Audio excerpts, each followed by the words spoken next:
Hello and welcome to our feedback and tape echo tutorial. I'm going to be using Reason 4 to show you this trick, but it can be achieved on any of the previous Reason versions. Now, the idea of this technique is to create a signal feedback, and this can be achieved by the routing options of the mixer inside Reason. This is a very old school kind of trick, and it was used to great effect by the dub producers and engineers in their mixing experiments. And the basis of it is to take a signal from the auxiliary um, output, and instead of routing that into an effect, a send effect, as you normally do, say a reverb or a delay, and then blend in the amount for each of the respective channel tracks, I'm going to be outputting this signal into a track itself. So that, as I increase the volume of the auxiliary send for the track that has the signal coming into itself, I will be getting a feedback loop. And I've loaded up a dub drum loop into Dr. X, which is going into channel track number 1, and I've brought up the volume for the auxiliary 1 for that track, and so that's sending a signal to the outputs of auxiliary 1. And as I bring up the volume for channel track 14, I can hear some of the phasing that starts to take place and feedback.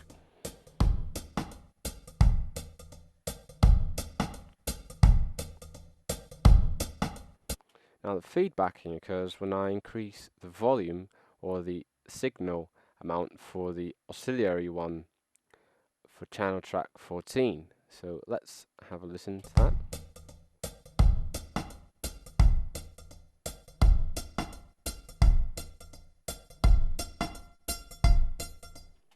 Now I will warn you right from the start that you have to be very careful when you tweak the feedback knobs, because you can easily blast your speakers or damage your ears, so don't want that to happen.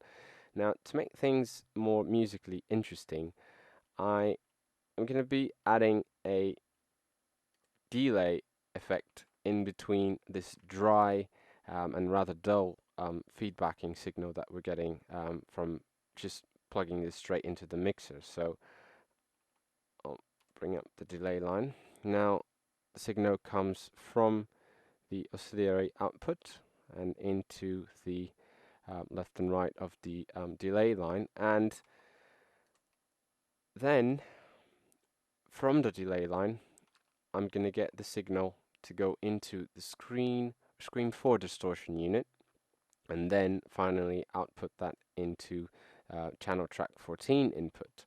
Now I'll set tape compression in Screen 4 for two reasons. One is that it serves as a very good limiter and protecting your speakers and yourself from any of the harsh feedbacking that can happen.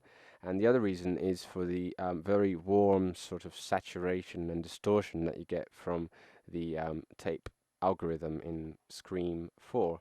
So let's have a listen to what this dub drum loop sounds just with a normal delay coming through.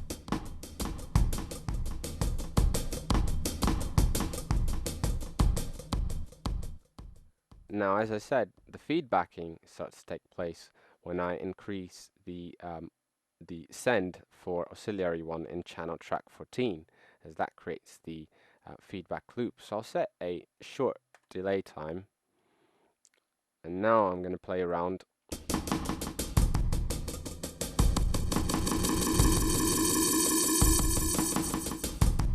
So that's a very controlled feedback signal. Now the tape echo, the true tape echo style effect, will be best reproduced by inserting a bandpass filter in between the delay and the Scream 4. Now that will saturate the signal in a very kind of narrow band that is determined by the frequency knob of the bandpass filter, and that lends for a very interesting and very good sounding space echo delay. So let's have a listen. I'm just going to be playing around with the feedback amount and the frequency knob in the delay unit.